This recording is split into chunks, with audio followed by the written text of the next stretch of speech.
दे के मारा या फांसी लगा के तभी ये लाश को छिपा रहा है। लाश छिपाने का कारण क्या है?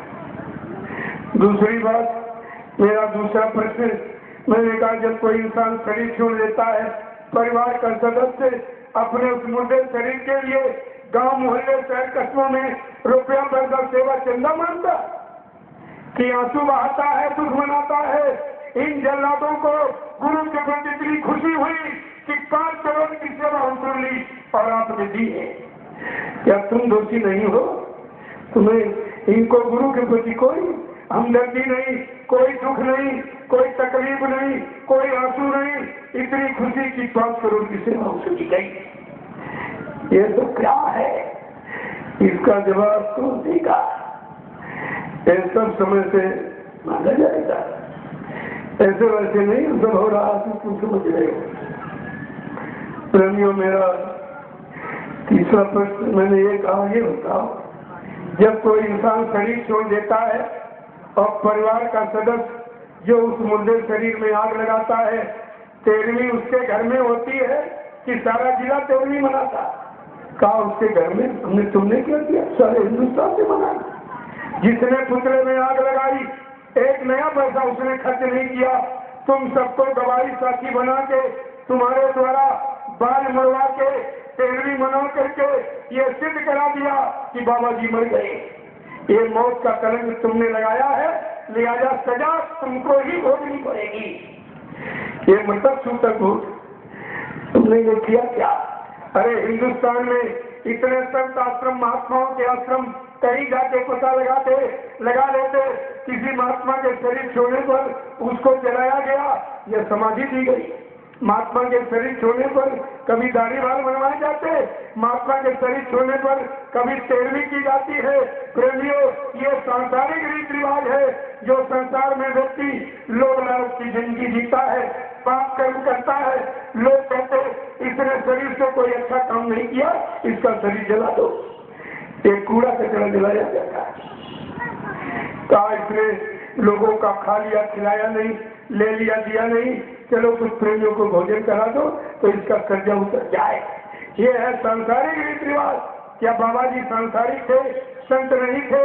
सदगुरु नहीं थे? समर्थ नहीं थे? अनामी महाप्रभु नहीं थे? आपने किया क्या? तुम्हारे हिंदू समाज में एक और प्रथा है, जिसकी शादी नहीं होती उसको जलाया नहीं जाता। आज भी जिसकी शादी नहीं होती है उसको जलाया नहीं जाता। और बाबा जी तो बाल ब्रह्मचारी थे, जलाने का क्या प्रश्न? अरे तुम कहाँ भटके जाओगे? मैं तुम्हारे पीछे ही खड़ा हूँ, तुम जाओगे कहाँ? बाबा जी तो बाल ब्रह्मचारी थे, प्रेमियों जलाने का क्या प्रश्न?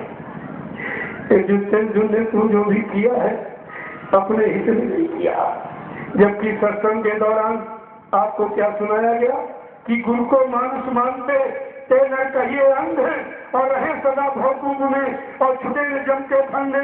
जिन्होंने गुरु को मनुष्य माना है वो अंधे हैं, वो भवसागर से कभी पार नहीं जा सकते और काल माया के जेल से उनका छुटकारा कभी नहीं हो सकता।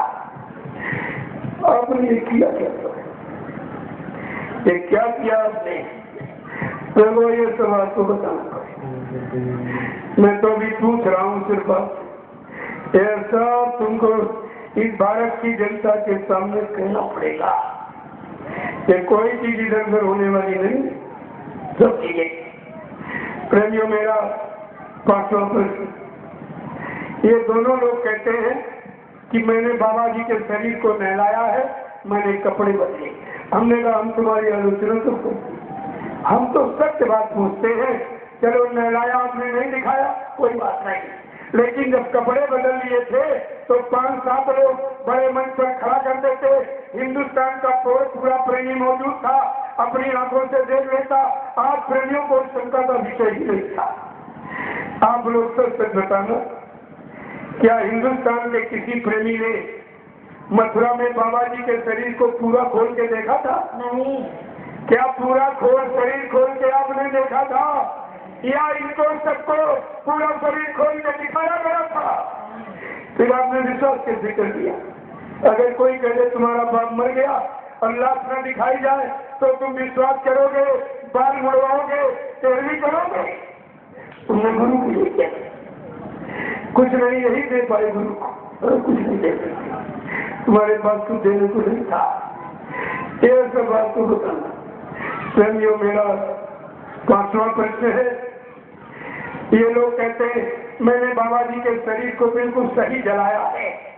हमने कहा बड़ी अच्छी बात, अगर सही शरीर जलाया है तो मौत का प्रमाण पत्र देने में तुमको तकलीफ क्या हो रही?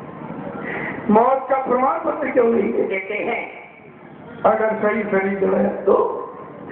जब 3.5 बरस से ऊपर हो गया मुझे कहते कहते, अभी 1 साल हुआ है, मेरे पास इन लोगों ने बाबा जी की मौत का जाल नकली सर्टिफिकेट भेजा, और किसके द्वारा?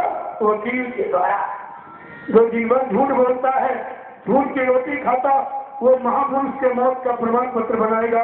पहले इनकी बुद्धि को देखिए आप।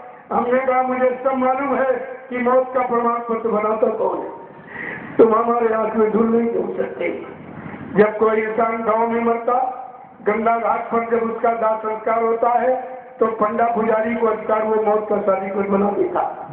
अगर शहर कस्बों में कोई मरता है तो नगर निगम को अधिकार है वो मौत का सर्टिफिकेट बना देता। लेकिन संत महापुरुषों के बारे में न आज तक किसी ने बनाया है, न इनके लिए कोई कर्मचारी अधिकारी नियुक्त किया गया, क्योंकि संतों के बारे में लिखा है संत अपनी इच्छा से आते हैं और अपनी इच्छा से जाते हैं। और तुमने गाना भी गाया है कि धुरधाम के वासी अविनाशी निज मोर से जब आते हैं, भूले जीवों पर प्यारे गुरु तब खूब दया बरसाते।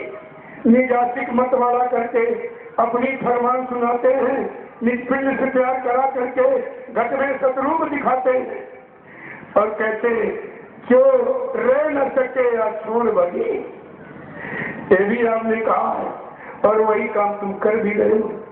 क्या कह रहा? सदगुरु शरण में जो रह न सके या छोड़ भगे वो भाग्यहीन कहलाते हैं, और जिन बात दूर की मानी है वो निज कर अपना पाते हैं। धुरधाम के वासी अविनाशी निज मोह से जजवासी। ये सब गाना प्रचार तुम्हारे गीतों का, तुम ही गाते रहे, सुनाते रहे और अपने मन को नहीं समझा पाए। तुम्हारे मन ने तुम्ही को धोखा दिया। प्रेमियों, 6ठा प्रश्न है। इन लोग कहते बाबा जी बीमार थे। हमने कहा बाबा जी तो हमेशा कहते बच्चे मेरी कोई बीमारी नहीं, मैं तो तुम्हारी सबकी बीमारियों को लेके बैठा हूँ, मेरी कोई बीमारी। चलो स्वास्थ्य लाभ के लिए आप मेदांता गुड़गांव हरियाणा हॉस्पिटल ले गए, अच्छी बात। लेकिन मैं तो सच बात आपसे पूछता हूँ कि आपने बाबा जी को किस डॉक्टर के अंडर में, किस कमरा नंबर में आपने एडमिट कराया, भर्ती कराया, और डॉक्टर ने क्या मत बताया बाबा जी का क्या इलाज हुआ? प्रेमियों, मरीज की फाइल बनती है अस्पताल में तो, जबकि बाबा जी कहते बच्चा मेरा आध्यात्मिक शरीर है, सुई इंजेक्शन मत लगवाना, मेरा ब्लड ग्रुप विश्व में किसी से मिलता नहीं, खून उन मत चलवाना। प्रेमियों, जो करोड़ों रुपए खून की सेवा वसूली गई कहाँ चली गई? एक कहाँ चली गई? ये सब देना पड़ेगा, इधर उधर होने वाला कुछ नहीं। तो तुम समझते हो ये सब कुछ नहीं। और इन लोगों ने पहले प्रचार किया कि डॉक्टर ने कह दिया बाबा जी को 60% आराम हो गया। कहा स्वास्थ्य सेवा बढ़ाइए, आपको स्वास्थ्य सेवा बढ़ा के वसूली गई। फिर कुछ दिन के बाद इन लोगों ने कहा, डॉक्टर ने कह जवाब दे दिया कि बाबा जी को मथुरा समझे जाओ। इनके कहने का सवाल प्रेमी कहते मैं दोपहर 2 बजे मथुरा ले आया, इनके कहने के अनुसार जिंदा ले आया, कमरा में बंद करके ताला डाल के क्यों? क्या बाबा जी क्यों कहते क्या? अपने घर में, अपने आश्रम में, अपने गुरु परिवार के बीच, और उनको कमरे में बंद करके ताला डाल के दोपहर में मथुरा आ गया। तो मौत का प्रचार कब सुनाया तुमको? रात को 9:52 पर कहा बाबा जी ने शरीर छोड़ दिया। बड़े ध्यान से सुनना प्रेमियों, सब लोग पढ़े लिखे हो, जरा हिसाब लगाओ। 2 बजे दोपहर और रात्रि के 9:52, यानी 7 घंटे बाबा जी जिंदा रहे इनके कहने के अनुसार। तो 7 घंटे में एक एक प्रेमियों को दर्शन करा दिया गया होता, कोई शंका का विषय नहीं था। 7 घंटे जिंदा भी रहे और जिंदा होकर भी उनको कमरे में बंद करके ताला डाल के रखा गया। ये क्या है? ये सब आपको बताना पड़ेगा। एक एक चीज ये सब तुम्हारे सामने है।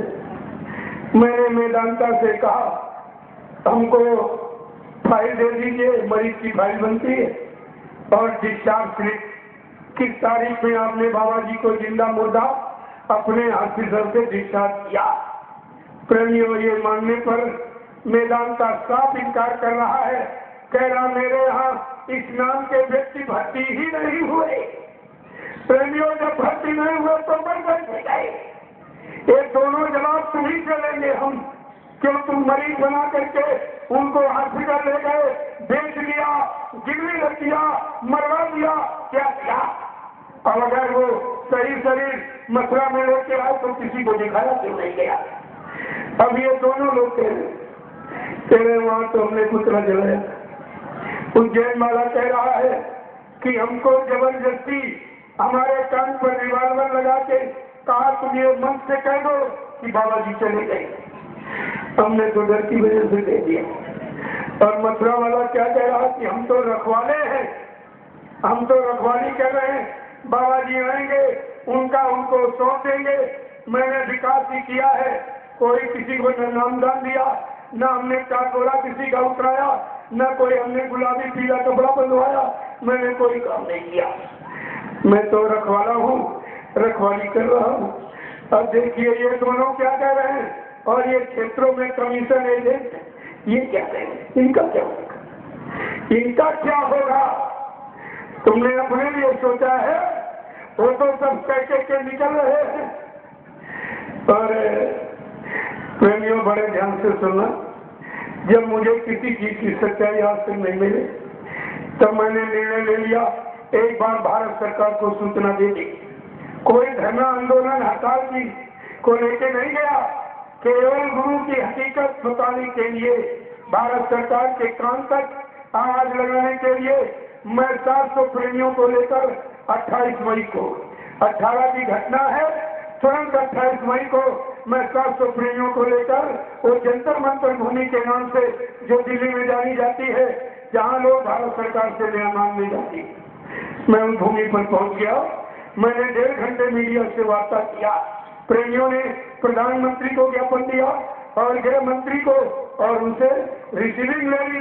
मैंने 1.5 घंटा मीडिया से वार्ता किया। मीडिया ने खुद चैनल खोला, पत्रकारों ने कैमरे खोले, लेकिन छापा निकाला कुछ नहीं। मैंने ये भी कहा जो मथुरा में शरीर जलाया गया वो गुरु का शरीर नहीं था। मीडिया कह रही आप कैसे कहते हो? मैंने कहा मैं 45 साल जिन गुरु के साथ रहा, हमको अपने गुरु की पूरी पहचान है। जब बाबा जी 1975 में भविष्यवाणी करते थे, उस समय हिंदुस्तान की प्रधानमंत्री वो मुसलमान थी, कांग्रेस का शासन था। बाबा जी ने उस मुसलमान प्रधानमंत्री को बुला के कहा कि बच्ची तू ब्राह्मण परिवार में पली है, ये घर पाल नसबंदी एक घृत योजना है, इसको बंद कर दे। हिंदुस्तान में 350 वर्ष मुसलमानों का राज्य रहा, उन्होंने कभी नसबंदी और गर्भपात घृत योजना को लागू नहीं किया। और 250 वर्ष अंग्रेजों का राज इसी भारत भूमि पर रहा, उन्होंने कभी गर्भपात नसबंदी जैसी घृत योजना को स्थान नहीं दिया। और भगवान कृष्ण ने इसी घृत व्यवस्था पर अपने मामा कंस का वध कर दिया। उसने अपने बहन के 7 बच्चों को गर्भ में नष्ट किया था। कहा गर्भपात की सजा भगवान कभी माफ नहीं करता है। तुम तो बच्ची तुम्हारा दर्द करा रही हो, इसको बंद कर दो, नहीं भारत का इतिहास तुमको माफ नहीं करेगा। प्रेमियों, बाबा जी पर जेल में दबाव डाला गया, कहा अपने शिष्यों से हमारा प्रचार करा देगी, मैं आपको एक हेलीकॉप्टर दूंगी, बहुत सारा रुपया पैसा दो। बाबा जी ने टपक के जवाब दिया, अरे होश में है, किससे बात कर रही है? अगर तुमको अपनी अमीरी पर गर्व है तो मुझको अपनी फकीरी पर नाज है। मेरा जेल में आने का मुहूर्त है, उस मुहूर्त घड़ी तक न तो मुझे जेल से निकाल सकती है, और मुहूर्त घड़ी खत्म हो जाने पर तो 1 मिनट के लिए हमको जेल में रख भी नहीं सकती है। इतना कहने पर मुसलमान क्रोध में आ गई। उसने बाबा जी पर आपातकालीन इमरजेंसी लगा दी, अकारण कोई पैसा नहीं था, और बेड़ी हथकड़ी डाल दी और 10 किलो की जंजीर पर उन्होंने बांध दिया। ये देखिए महापुरुष को सत्य सलाह देने पर इस तरह की सजा दे रही। प्रेमियों, मैं बताना चाहता हूँ, बाबा जी का जेल में शरीर का बांधता बना था। शरीर की लंबाई 5 फुट 5 इंच। मैंने कहा यह पुतला मात्र 3 फुट का है, ये गुरु का शरीर नहीं है। गुरु का भव्य नूरानी चेहरा जो विश्व में किसी से मिलता नहीं, ये बंदर जैसी खोपड़ी ये गुरु की नहीं है प्रेमियों।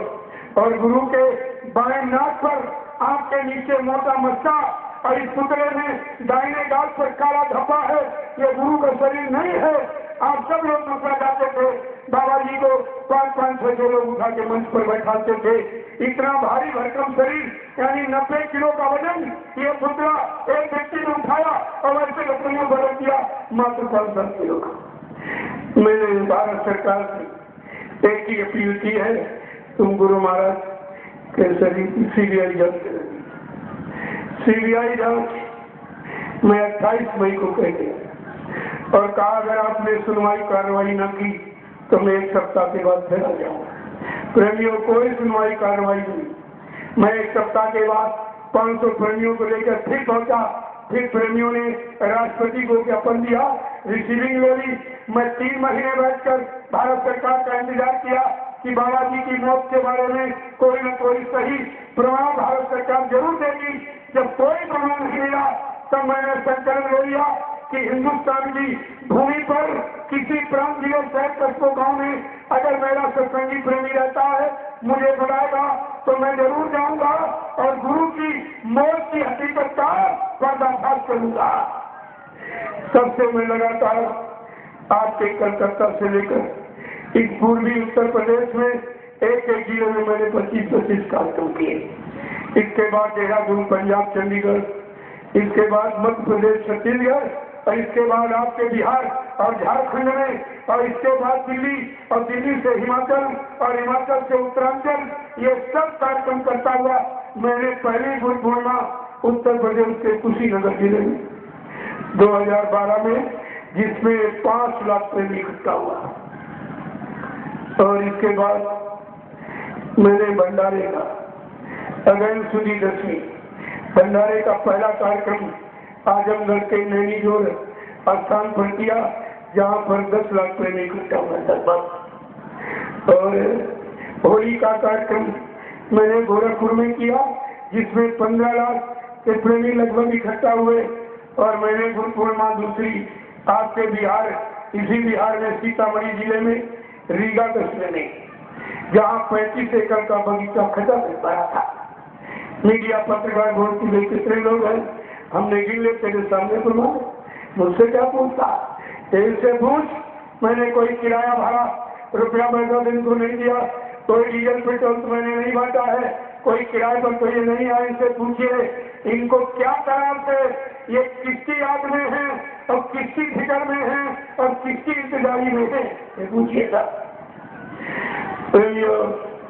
अभी मैंने जो भंडारे का कार्यक्रम आपकी राम जन्मभूमि अयोध्या धाम में कौसरा गांव में पौरा ऋषि सिंह ऋषि तो ऋषियों की तपु भूमि के बीच 5 ऋषि कार्यक्रम ये अगैंसली 10वीं भंडारे का किया, जिसमें लगभग 25 लाख प्रेमी हो इकट्ठे हुए।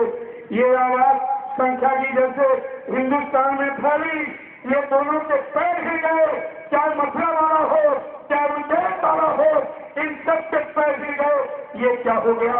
हमने कहा सांस पर कभी आंच नहीं आती है, सत्य को कभी छिपाया नहीं जा सकता, सत्य कभी पराजित नहीं होता है। आपको ये साफ विचार करके रखना चाहिए। ये सब चीजें आपके सामने, इस पर आप विचार कीजिए।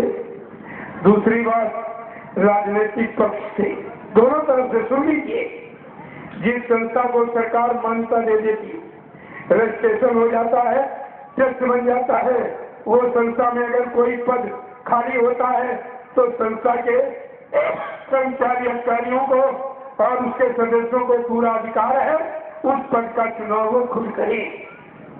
सरकार से इसका कोई मतलब नहीं होता, ये है रजिस्ट्रेशन का मतलब। लेकिन तुम्हारे यहाँ लोगों ने प्रचार किया कि बाबा जी खत्म हो गए। यानी जय गुरुदेव धर्म प्रचारक संस्था के अध्यक्ष बाबा कहते वो चले गए।